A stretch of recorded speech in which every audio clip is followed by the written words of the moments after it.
Shock Monkey Radio is entertainment for adults, by adults, and the views and opinions expressed here do not reflect upon FXBG Public Radio or its sponsors. For additional information, please refer to the United States Bill of Rights. Stand warned.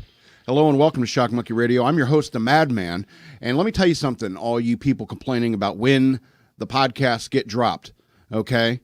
All right, you're getting a free podcast, okay?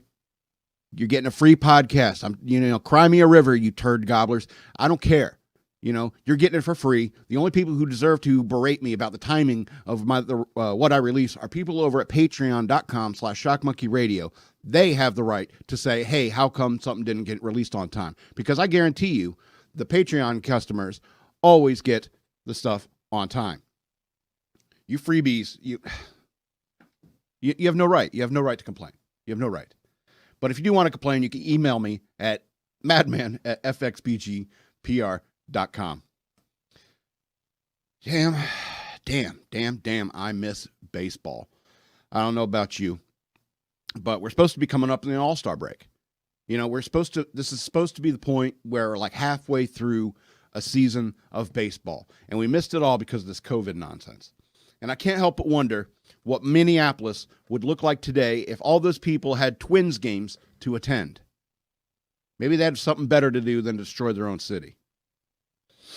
I wonder what Atlanta would look like if the Braves were playing the Nationals. Would there even be a chop or a chaz, whatever you want to call it, at all, if the Mariners were still playing, if they were playing all through the spring and into the summer? Sure, I understand. People don't want to get sick. I get that. But, I understand that baseball is going to be returning sometime soon. I heard on the news today that, the Nationals should be starting warm-ups, I guess, sometime next week. But, I can't help but feel cheated out of my baseball. Excuse me.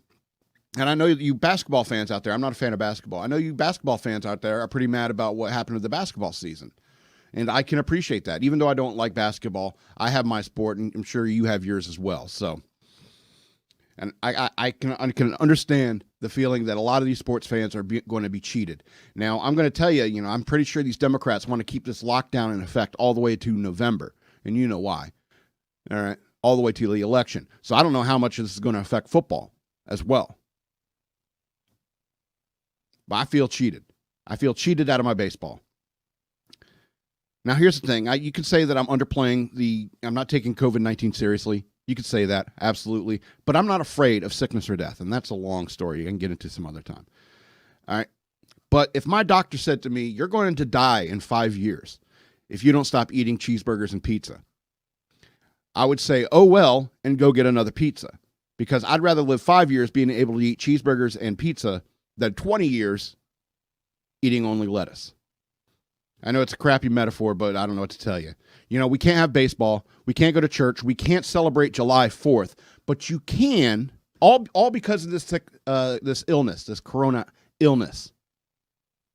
But you can't have Black Lives Matter / Antifa rallies. You can pull down statues. That's okay, apparently. But now they're telling us we can't celebrate the 4th of July. Up your nose with a rubber hose. Up your nose with a rubber hose. I'm a proud American, and I'll be damned if someone's going to tell me I cannot celebrate the 4th of July. And that's the whole point of today's podcast. God bless America. But I do feel cheated out of my baseball, and baseball is a part of America. It's a uniquely American sport, and I love it. Oh, shut up, you whiny British people. I understand it's originally called rounders or something like that, but, you glommed onto cricket, all right? Cricket. I'll never understand that.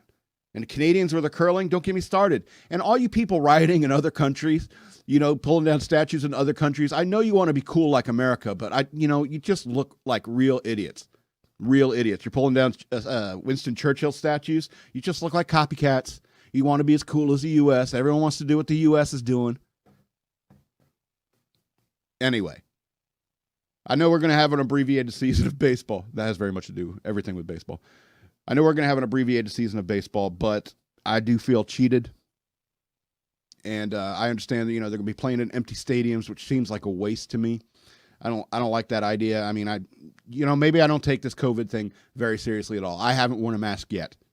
Okay, unless it was part of a job. I had to wear a mask at a job in order to have the job. That makes sense to me. But in my own personal life, no, I'm not wearing a mask. I trust my immune system. I've been sick before. I think I can handle it. I'm not in an at-risk group, so I frequently wash my system out with alcohol. I smoke, so I think I'm going to be okay. Believe me, I'm more scared of my habits than COVID. So Independence Day is right around the corner. And so I just want to talk to you about your rights. Let's start talking about your rights, because a lot of what I love about America has to do with our rights. All the rights that you have, all the rights that I have. And it doesn't matter that the color of your skin. Doesn't matter. We all have these rights that I'm about to tell you all about. So let's talk about Miranda rights. You have the right to remain silent. Did you just tell me to shut up? Anything you say can be used. Anything you say can and will be used in a court of law. Oh, I thought you were saying I talk too much. Maybe I do.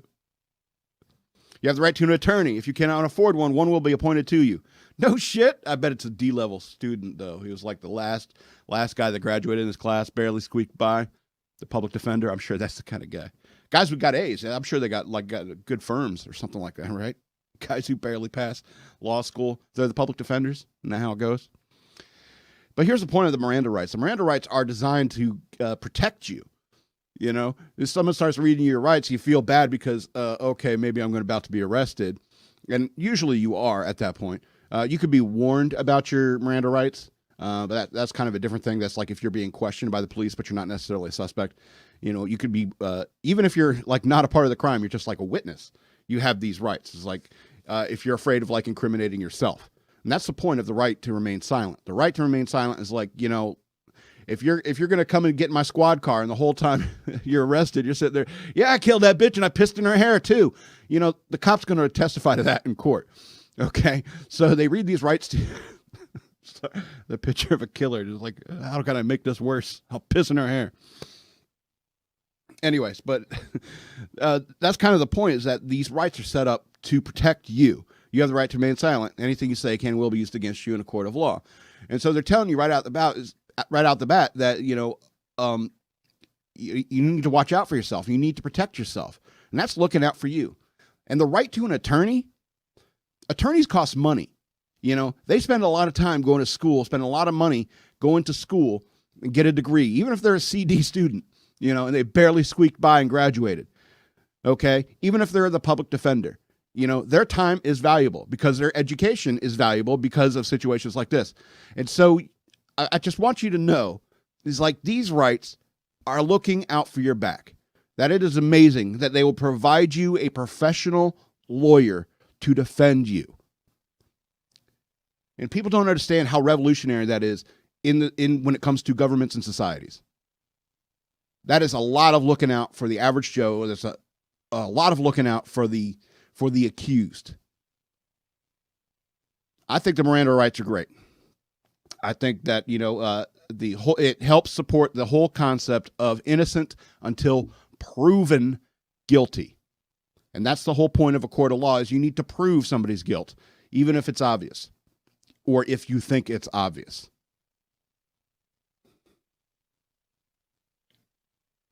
So I like the Miranda rights. I like them a lot. So I want to move on.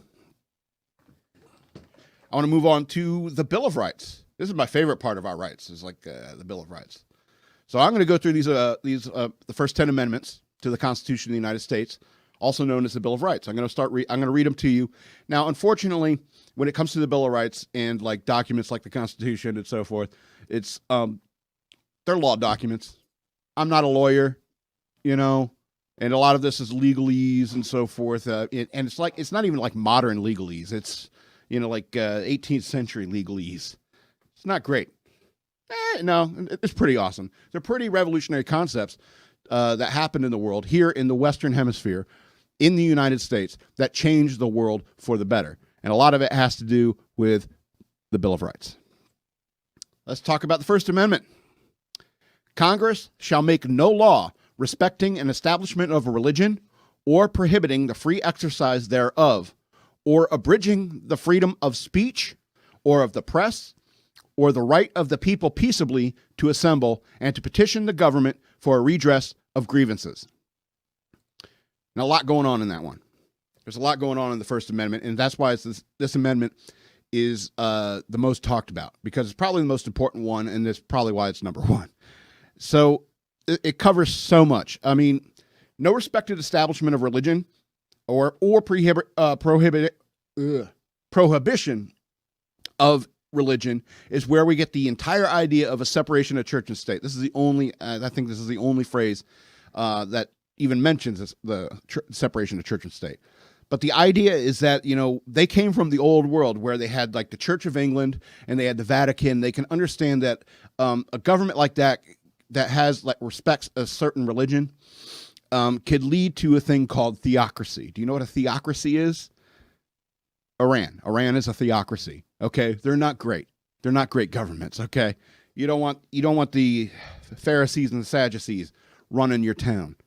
Okay, oh, that's a sin. Throw rocks at them until they're dead. That doesn't seem very progressive to me. Oh man, and that's just the religion thing, the separation of religion. It's like they're not prohibiting religion, and they're respecting no establishment of religion. All right, you would not want to be a part of a government that respected the like Scientology or the Mormons. I'm not saying there's anything wrong with being in any of those religions. I'm just saying they're a little weird. They're a little weird. All right. All right. Let's talk about the freedom of speech, which is my favorite part of this. Freedom of speech includes hate speech.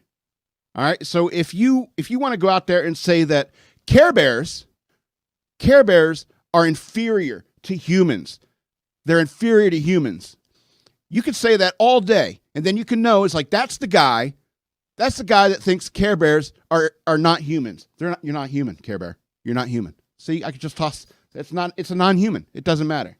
Make sure the dog doesn't get. There's a dog in here. Okay, so that's the point. But you got to deal with the Care Bears staring at you. I mean, if you do want to say that Care Bears aren't human, then you got to deal with them staring at you. That's just the way. Law of speaking your mind. So I think that freedom of speech includes hate speech. That way you can know it's like, okay, there's a hateful person. I guess I can unfollow that hateful person if I want. I don't have to listen to that if I don't want to. But it's out there, and then you can know where it is. You don't want hate being spoken about in private rooms, you know, in like secretive board meetings, or you know what like shady people do, sinister. You know, they got their cloak. They sneak into the rooms and then they talk about their hate. You don't want that happening. You want the people out front, so you can put them all out on Front Street, so you know where they are and you know what you're dealing with.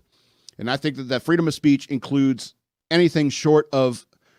I think Ben Shapiro said it best. It's like I can swing my fists as wildly as I want up to like an inch of your face. You know, as soon as you make contact, then there's hate. And I think that's what freedom of speech is. And so all these people out there trying to like truncate the freedom of speech, saying you can't say this, you can't say that. I mean, there's no reason I'd ever want to say the N-word, but I can say it if I want to. Joe Rogan said it a bunch, apparently. I saw a clip or some asshole like clipped every time Joe Rogan said the N-word. That sounds like a nightmare. That's a lot of editing. You know, and I'm not saying that Joe Rogan is right or wrong for having used such words, or anyone, or even Paula Dean, whoever uses like that kind of language. You know, I think you have the right to say it, but, you know, you're going to have to deal with a Care Bear staring at you. All right, freedom of speech, love it. It covers everything that you can say, every word you could say. I mean, I think that freedom of speech even covers gibberish, like covered by the freedom of speech, even though it means nothing at all. And most speech means nothing at all. They're just words. It's not like that Cher song. Words are like weapons, they wound sometimes. Yeah, if you're a whiny little bitch, words can wound you. Where'd you go to school? How'd you get through school if you think words are weapons?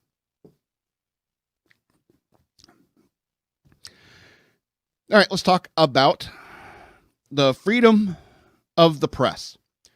Now, here's what I love about the freedom of the press is that anybody can be the press. You know, you can make an organization, you become a press organization, you earn a name for yourself, then you could be CNN one day, you know? And the freedom of the press means that CNN can continue CNNing. MSNBC can continue MSNBCing. As a conservative who knows that these are propaganda arms of the Democratic Party, as a conservative who has that opinion, I would like to get my news elsewhere.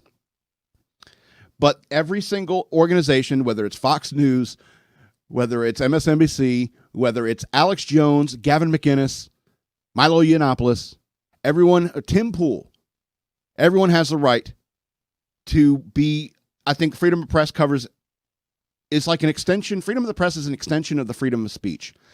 The idea is that they wanted people to be able to, if they wanted to print out like something like "The King Sucks," what was it? Thomas Paine. It was like Common Sense.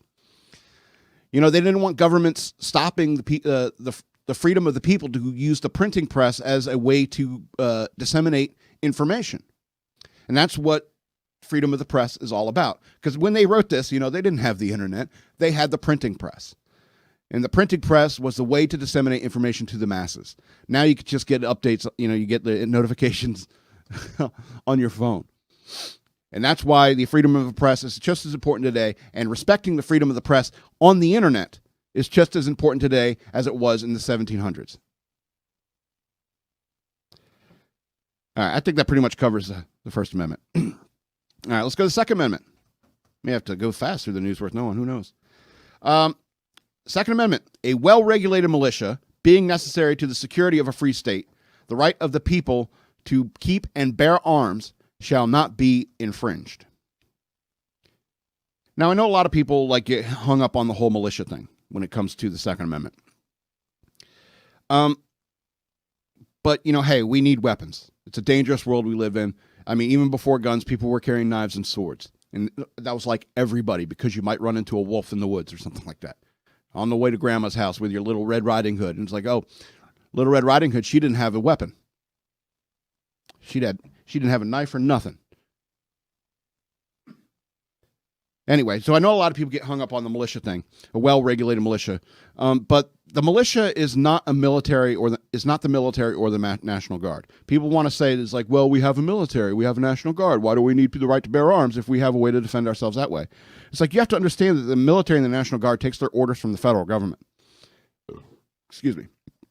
And so we, the people, have to reserve the right to form a militia if needed, if our government becomes tyrannical, like if the Democrats really took power and they start telling, like abridging what you can say, start censoring the internet like crazy, like China censors the internet. You know, so if the government gets tyrannical, we the people have to reserve the right to form a militia. Now, I have bad news for you in that regard.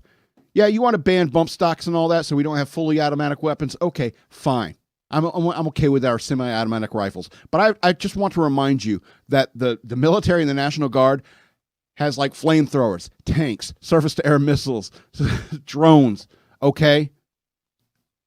Even if we had like everything that was commercially available out there, the private citizens couldn't afford enough to counteract the spending that the military of any nation, to counter the spending that any nation does on its military and the kind of technology they have at their disposal. So if we have to go up against a tyrannical government, it doesn't look good for us because they have flamethrowers, tanks, and missiles that come out of the sky, drop out of space, tungsten rods dropped out of orbit onto your head. So yeah, we'll keep the rifles. We'll keep the semi-automatic pistols.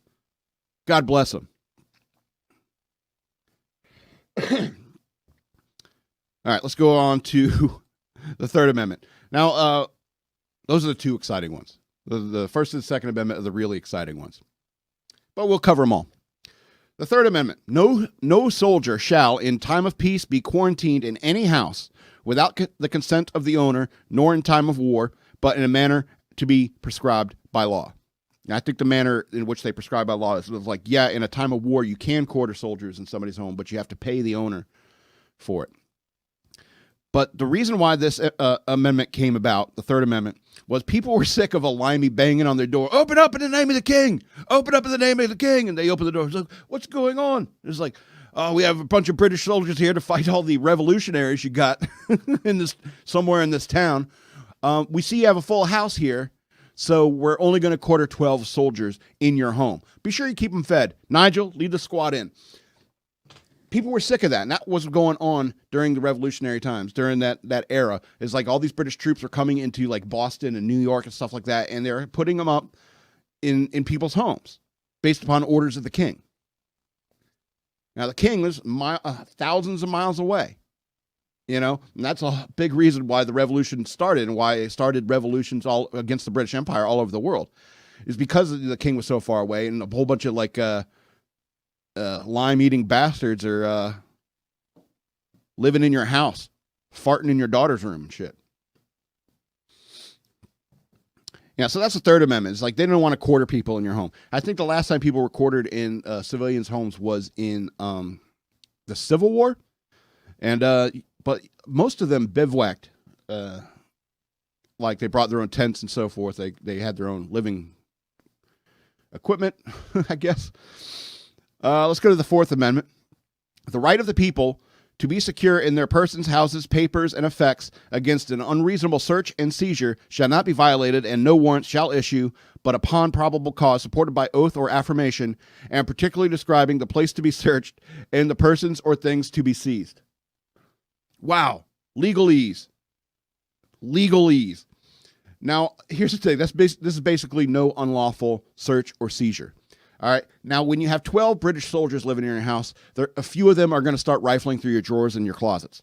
Okay. And that's just the fact of the matter. And if they find something they don't like, they could take it to their boss or something, or just put it in their pocket, or something they do like, they can put it in their pocket. If it's something they don't like, they can take it to their superior, and then all of a sudden you're being put on trial. Also, it means that a police cannot come into your house just because they feel like there's something up with you. They have to have a probable cause. They have to have a reason to go in there. They have to have a warrant so that they know exactly what they're looking for and where they're searching it. It has to be in the warrant. And that's what this protects you from. Is so I'm just going to look around your house, see if I find something illegal. And if you do, then you're in trouble. It's like, oh, this is technically illegal. You're under arrest. And that's what this whole idea is about. You don't want illegal search and seizure. God bless the Bill of Rights. Spitting all over the microphone. Let's talk about the Fifth Amendment. No person shall be held to answer for a capital or otherwise infamous crime unless on a presentment or indictment of a grand jury, except in cases arising in the land or naval forces or in the militia, when in actual service in time of war or public danger, nor shall any person be subject for the same offense to be twice put in jeopardy of life or limb, nor shall be compelled in any criminal case to be a witness against himself, nor be deprived of life, liberty, or property without due process of law, nor shall private property be taken for public use without just compensation. More legalese, but this is a kind of an important and convoluted one, is double jeopardy. You don't want to be tried twice for the same crime, even though we all should have double jeopardy to O.J. Simpson. We all know that. But hey, Amendment 5 is on his side. So here's the thing. It's like there's also another thing. The very first part is talking about infamous crime and land and naval forces and in the militia. And this is all stems from what happened in 1807 in Norfolk, Virginia. It's called the USS Chesapeake and HMS Leopard affair. And the HMS Leopard in 1807 overtook and captured the USS Chesapeake, a U.S. frigate. I think it's a frigate. Yeah. And the Leopard was claiming it was looking for deserters, British deserters, sailors. And it took 4 of the sailors and impressed them, and this incensed. Impressment was where they would, like pirates still do it these days, is if they capture somebody or they meet somebody and they, in a bar and they get them real drunk, and then next thing you know, you take them onto the ship. Or, you take a criminal, you make, it's a way to get sailors if you need sailors. And that's where, how the British would like make up their crews as like a bunch of criminals and so forth. And so a lot of Americans were really upset about impressment and the press gangs that would go around, just grabbing people to go serve in the British Navy. They didn't like that. He's like, somebody's son got snatched up by the British. Now he's on some ship heading towards, let's go with the Bahamas. I think the Brits controlled the Bahamas back then. Anyway, so, and also it's like no private property shall be taken for public use. Like if soldiers want to camp out on your lawn, they got to compensate the person who owns the lawn. All right, let's go on. We're halfway through. Let's go to the number 6.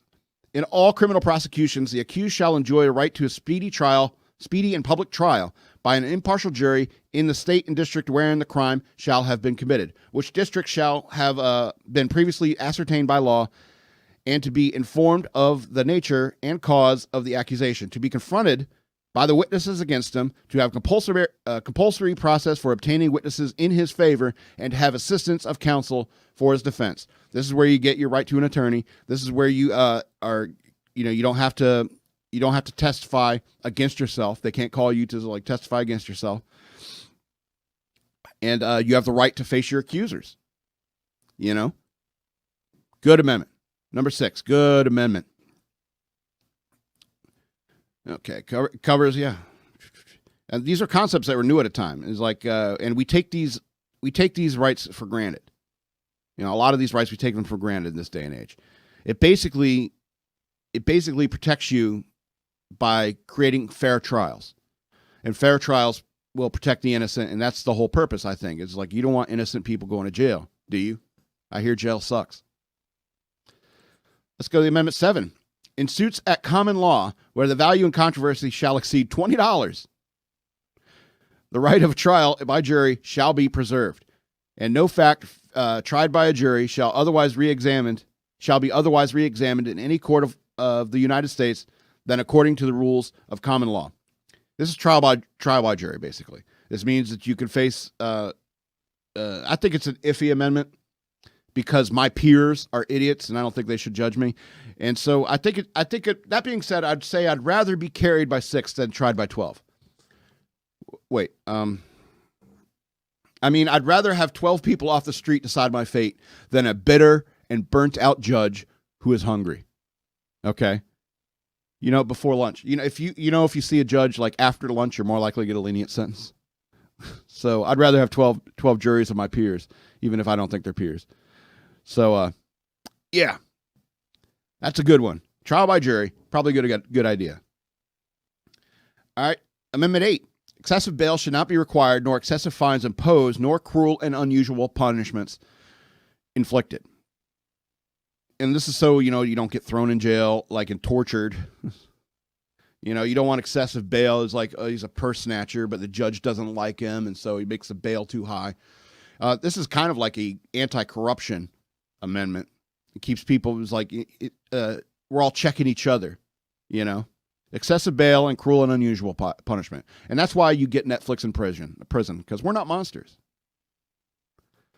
All right. Amendment 9, the enumeration in the Constitution of certain rights shall not be construed to deny or disparage others retained by the people. All right. And so this is the no rule can break another rule. Now, if you've ever played role-playing games, you'll have one of these rules. It's like this: none of these particular rules can break another rule. So that's basically, it's kind of like the no wishing for more wishes thing. That's what the 9th one is. And the 10th Amendment: the powers not delegated to the United States by the Constitution, nor prohibited by it to the states, are reserved to the states respectively, or to the people. You know what that means? That means we are a republic. It's not ruled from the top down. It's ruled from your community up. You should be more concerned about the mayors you're electing into your office who are going to allow people to run roughshod over the streets. You should be more worried about that than you are who is at the top of the food chain. Donald Trump doesn't affect your life as much as your mayor does, as much as your community representatives, as much as your state legislature, as much as your governor. All right? You need to pay attention to that. This is a republic, and that's what the 10th Amendment is all about, is that it should be solved lowest up. All right. If you have a court case and all the, the judges and stuff like that goes through your local courts, and then it goes up to state courts, and the state courts still like Loving versus Virginia, and they have to send it to the Supreme Court. Yeah, I understand.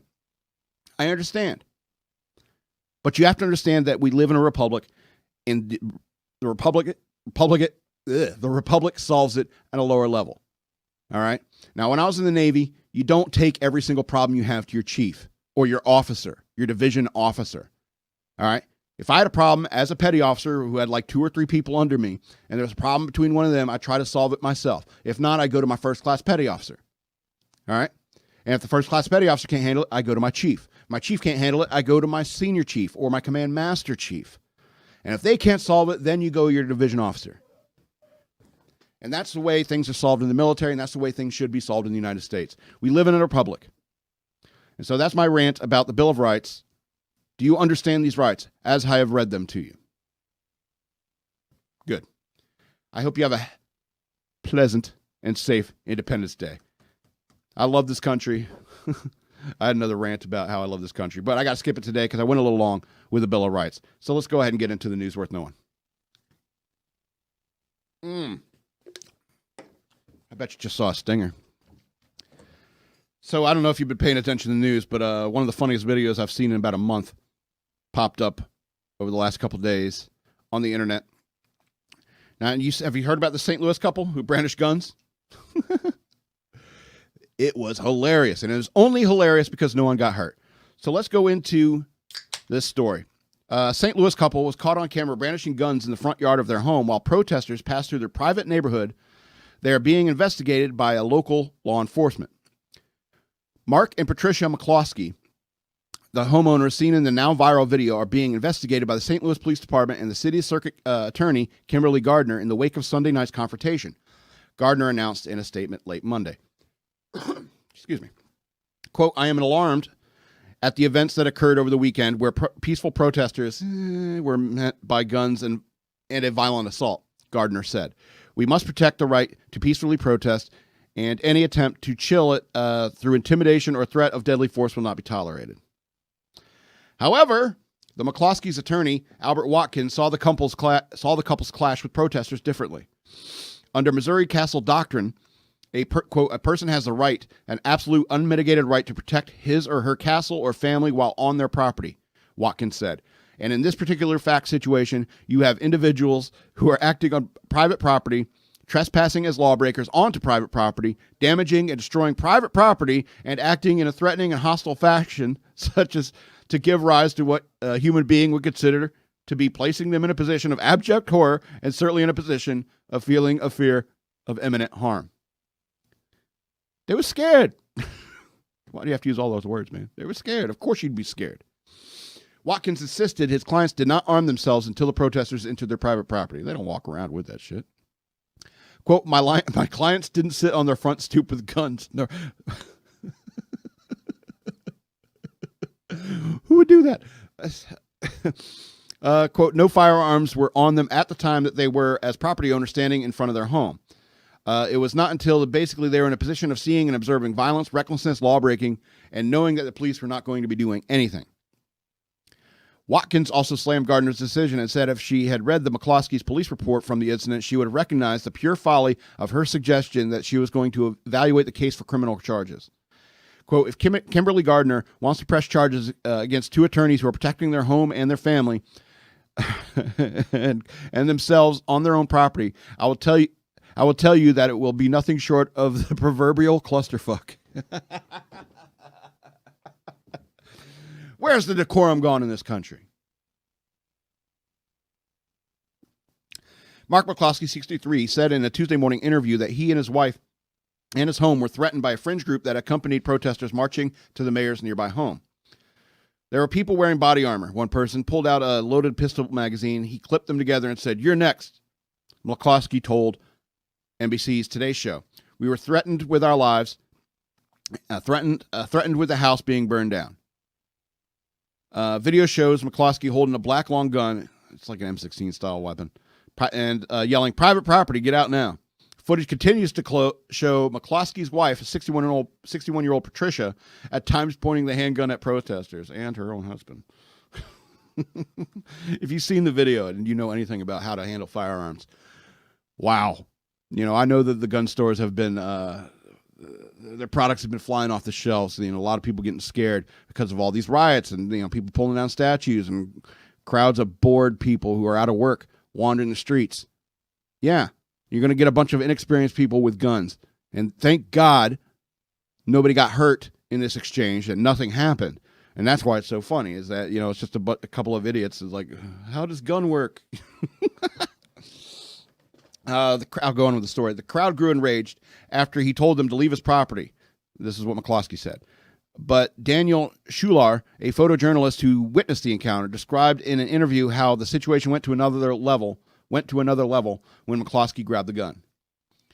The McCloskeys called the St. Louis Police Department shortly before 7:30 p.m. on Sunday, according to an incident summary provided to Fox News by the department. They told arriving officers that they heard a commotion, then observed a large group of subjects forcefully break an iron gate marked "No Trespassing" and "Private Street" signs. But the video shows the protesters walking through the gate, which did not appear to be damaged at the time. Quote, once through the gate, the victims advised the group that they were on a private street and trespassing and told them to leave. The police summary further states, quote, the group began yelling obscenities and threats of harm to both victims. When the victims observed multiple subjects who were armed, they then armed themselves and contacted police. Based upon the couple's account, the police called the incident a case of trespassing and assault by intimidation, according to the incident summary. No other police reports were filed that night, a department spokesperson told Fox News. So, yeah, if you haven't seen this video, you should see these, you know, they're clearly rich people, you know, and they have weapons, and they don't know how to use them. So I want to tell you, if you're a new firearm owner, please learn how to use that. Learn how to use that properly. Learn how to use it safely. Take some classes if you have to. Read something on the internet, please, because it could have gone way worse in this situation. Like, I don't know if those guns were loaded or if the safeties were off or anything like that, but I mean, it could have gone way worse. Anyway, let's go on to this next story. California woman gored by a bison at Yellowstone National Park after getting within 10 feet to take photos. How old is this woman, do you think? Like 16 years old, millennial? Nope. California woman was gored by a bison in Yellowstone National Park after she approached the animal while attempting to take a photo. The 72-year-old unnamed woman, she didn't want to release it because she knows she seems like an idiot. The 72-year-old unnamed woman got within 10 feet of the bison multiple times while at her Bridge Bay campgrounds to take photos before it attacked, National Park Services wrote in a press release. The woman sustained multiple goring wounds and received immediate medical attention from park rangers before being flown to Eastern Idaho Regional Medical Center for further care. The incident happened on June 25th, less than 6 weeks after the park reopened its guests to the following shutdown due to the coronavirus pandemic. The park is currently investigating, but Yellowstone's senior bison biologist Chris Jeremiah, there's a senior bison biologist? Anyway, this guy Chris, is warning guests to stay at least 25 yards away from wild bison and to move away if they approach or run away to find cover if they charge. That's a lot of beef coming at you, all right? Quote, the series of events that led to the goring suggest the bison was threatened by being repeatedly approached to within 10 feet, said Jeremiah in a press release. Bison are wild animals that respond to threats by displaying aggressive behaviors like pawing the ground, snorting, bobbing their head, bellowing, and raising their tail. That's the kind of stuff they should teach in school, right? How to tell if the bison's pissed. This is not the first injury since the park reopened. 2 days after Yellowstone welcomed back its guests, a visitor was injured by a bison. Bison are ornery lately. After also approaching the wild animal too closely. The woman was reportedly knocked to the ground and injured by the bison in the Old Faithful Upper Geyser Basin after getting within 25 yards of the animal. In addition to keeping yourself safe by maintain distance from the wildlife, the Park Service is also urging visitors to keep distance from each other as part of its coronavirus safety regulations. Don't give coronavirus to the bison. What are you thinking? Socially distanced even means animals. You know? Dog comes running up to me. It's like, whoa, whoa, whoa, whoa. I don't know what you got. All right, let's go on to this next story. Texas clerk dodges bullet, fatally shoots suspect trying to pass a counterfeit bill. Second Amendment at work. A Texas corner store clerk shot and killed a robbery suspect Monday night who allegedly first fired at him after trying to pass a counterfeit $20 bill, according to reports. The Houston Police Department responded to calls about a robbery taking place at the Super Quick food store off Fulton Street in Julia near the North Freeway at around 10 p.m. By the time the officers arrived at the scene, a man had been shot and it was transported to the hospital where he later died. Quote, luckily and fortunately for the convenience store clerk, he had a gun with him. He was able to return fire. Houston Police Sergeant Jay Horn told KHOU. The suspect, quote, the suspect or the robber collapsed here at the store where he was transported to the hospital where he died later. That's weird.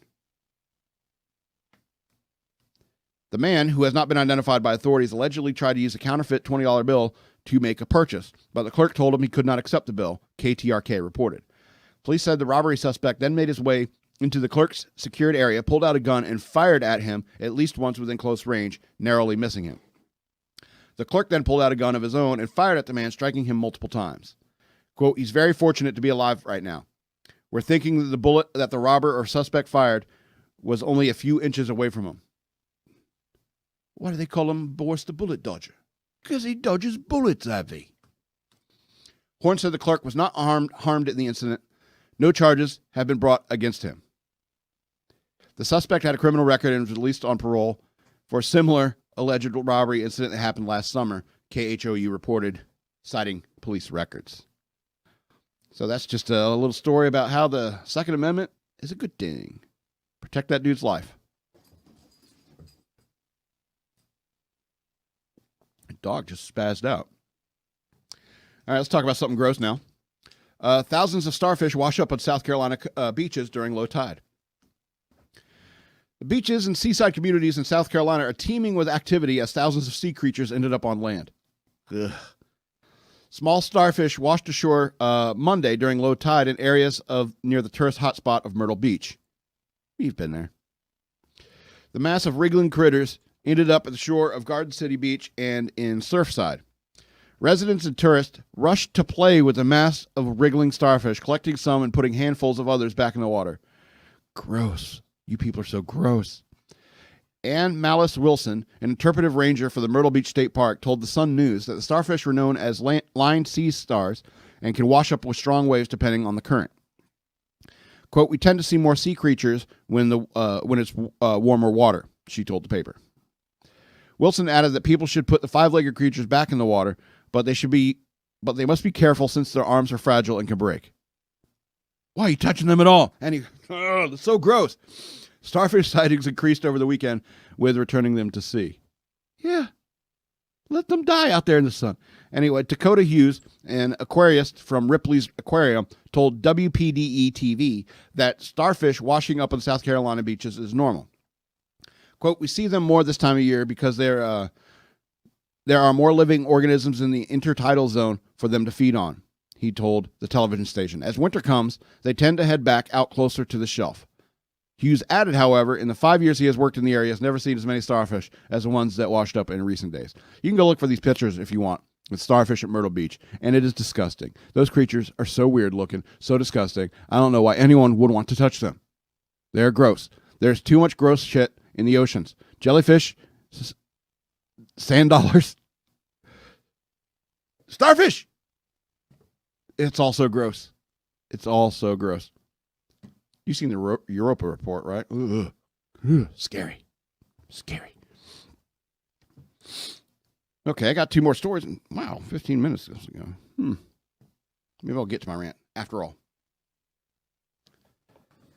Alaska man takes fire truck on a joyride, drives 15 miles to a bar. Must be boring in Alaska. Yeah, an Alaska man allegedly broke into his local firehouse, stole a truck, and then drove with the sirens on for about 15 miles until reaching a bar in a neighboring town, a report said Monday. The suspect, Dawson Cody Porter, was arrested after the joyride on Saturday in front of Fisherman's Bar in the town of Naknek, in a local Fox affiliate reported. Porter allegedly used a piece of wood to bust through a window in the King Salmon fire station in Eagle River, according to the report. He then got behind the wheel of the truck, hit the sirens, and took off for the bar, bursting through the station's doors and driving about half an hour before climbing out. Jeez, was he already drunk? Quote, Porter caused approximately $10,000 in damage and rendered a $100,000 piece of fire apparatus inoperable until repairs could be made, local police told the news station. When he got to the bar, 2 police officers arrested him on burglary, vehicle theft, and criminal mischief charges, the report said. I guess it gets boring in Alaska. I mean, I don't know what to tell you. Maybe it gets boring in Alaska. Excuse me. That was a belch that came out of my throat hole. Okay, let's get into this last story. Maybe I'll do a little bit of my rant later. A boy, 5 years old, raises over $3,000 for injured firefighter with lemonade stand. I'm not reading that first line, that lead paragraph, that lead line. Fox News. How dare you? That's stupid.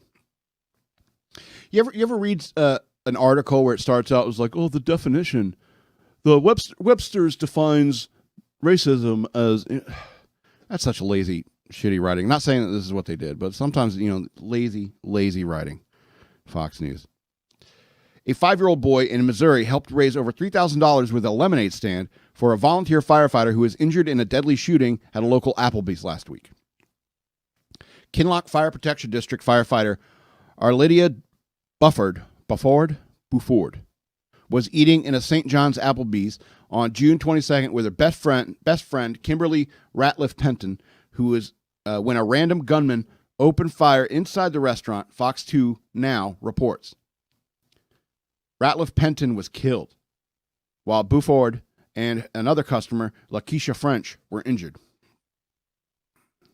French's injuries were not life-threatening, and Buford, 20 years old, was said to be in critical but stable condition after surgeries last Wednesday, per KDSK. After learning of Buford's story, Cooper Wallweber, 5 years old, and his older sister, Olivia Boyer, felt compelled to do something good for the first responder. Quote, we were watching the news and were just so touched by her story and felt that we needed to do it for our Lydia. Boyer said in a Sunday interview with Fox and Friends weekend co-host Jebediah Billa, doesn't matter. The brother and sister recently set up shop with a roadside lemonade stand in St. Peter's to benefit Buford, and business boomed during the 6-hour venture.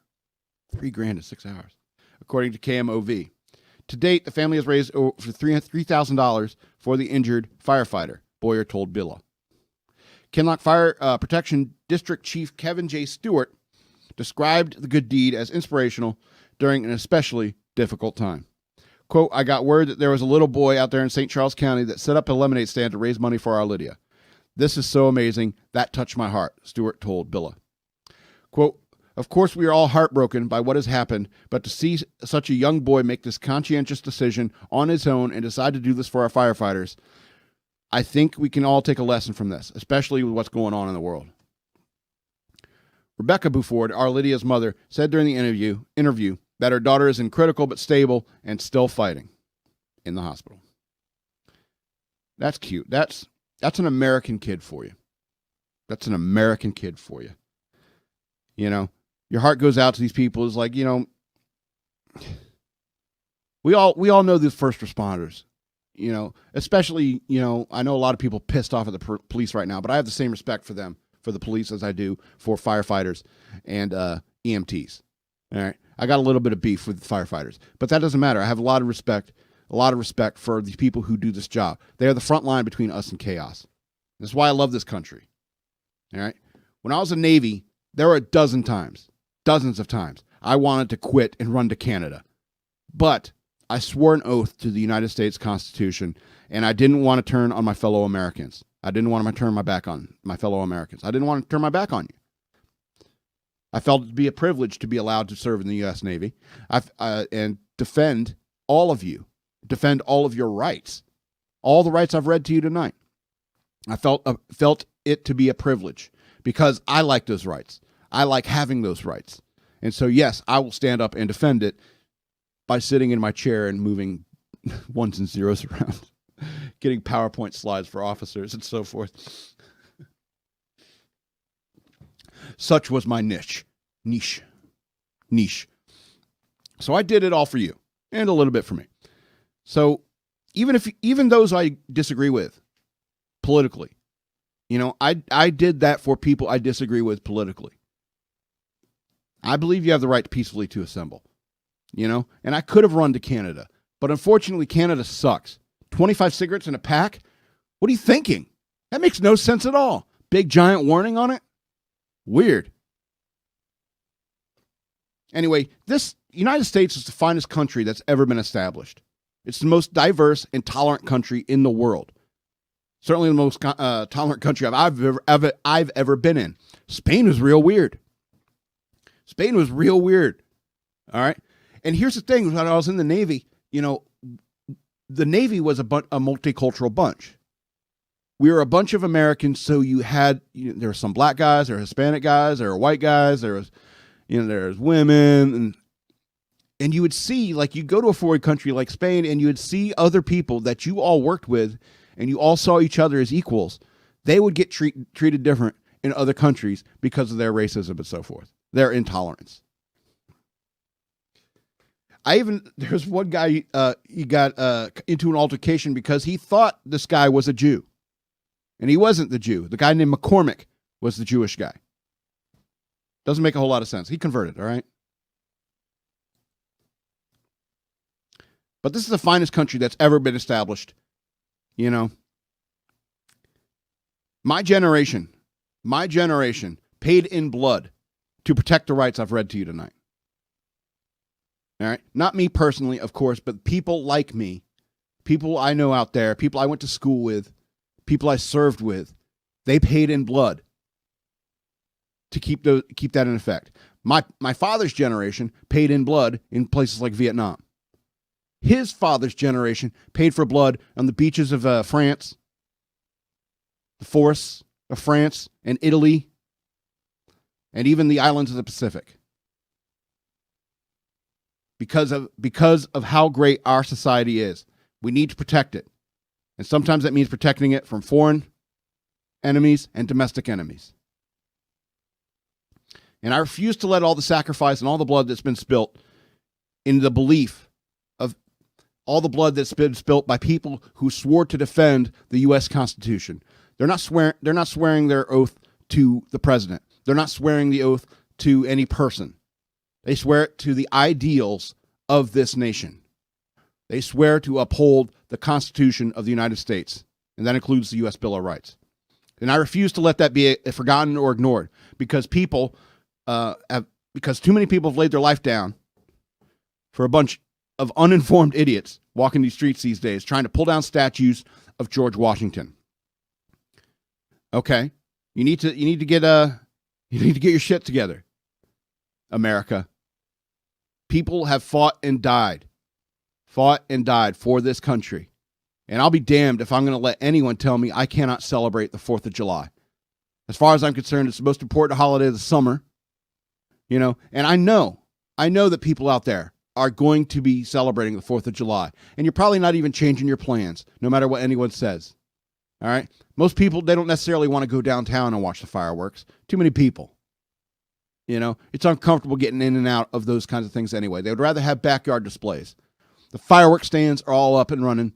You can get all your shitty Virginia fireworks if you want. But there's going to be a 4th of July. But telling people that you cannot have a 4th of July, you cannot go to church. But if you want to protest for Black Lives Matter, that's okay. If you want to protest in an anti-fascist kind of way, that's okay. You want to take over like 6 blocks, fine. You're not going to do contact tracing on people. It's like you're not going to ask people if they've been to a protest to do the contact tracing. Don't you see the constant mistakes? the constant bias that's been going on. Now it's only the 4th of July coming up. I know it's not yet. I'm just in an Independence Day kick because I love the 4th of July. It's my favorite summer holiday. Anyway, I kind of just lost my train of thought. I just derailed it, and the show goes off the rails. Oh, what can you do? Anyway, I'm going to go ahead and end this show because, yeah, I derailed my train of thought. I thought I was going somewhere, and I didn't. And if you watch my my appearance on Scott Wharton's show, you can see that sometimes that happens to me. I'll just be ranting, and you'll think it's going somewhere, but then the train just runs out of track and comes to a grinding halt in a pit of gravel. Anyway, so I want you to have a happy and safe 4th of July. I know you're going to celebrate it no matter what. All right, I can't wait for the smell of grills coming on the 4th. It's going to happen. There's going to be guns shooting up in the air. There's going to be fireworks shooting all over neighborhoods. It's like you're not going to stop Americans from being American. And don't let anybody, your mayor, your governor, even the president himself, tell you cannot celebrate the 4th of July. That's a bunch of nonsense. I mean, the cat's out of the bag. We're all going to get sick of this COVID thing anyway. So, if we wanted to stop it, we missed our chance. All right, but we're not going to stop it. It's going to be a part of our lives from now on. Okay? Just suck it up. Have a happy and safe 4th of July. This has been Shock Monkey Radio. If you want to email me, you can email me at madman@fxbgpr.com. I highly recommend you go over to patreon.com/shockmonkeyradio and become a patron, and there you can get access to all of our content. And if you want to support shows like this one and others that we have, like Scott Wharton's show and the Podcast World Order, Lost in a Long Box, all these shows, you can have a show. All you have to do is look into patreon.com/FXBGPublicRadio, and you can find a way, and you can find a way to become a part of our group and have your own show over at patreon.com/FXBGPublicRadio. So I'm the Madman. This has been Shock Monkey Radio. God bless America, and I love you.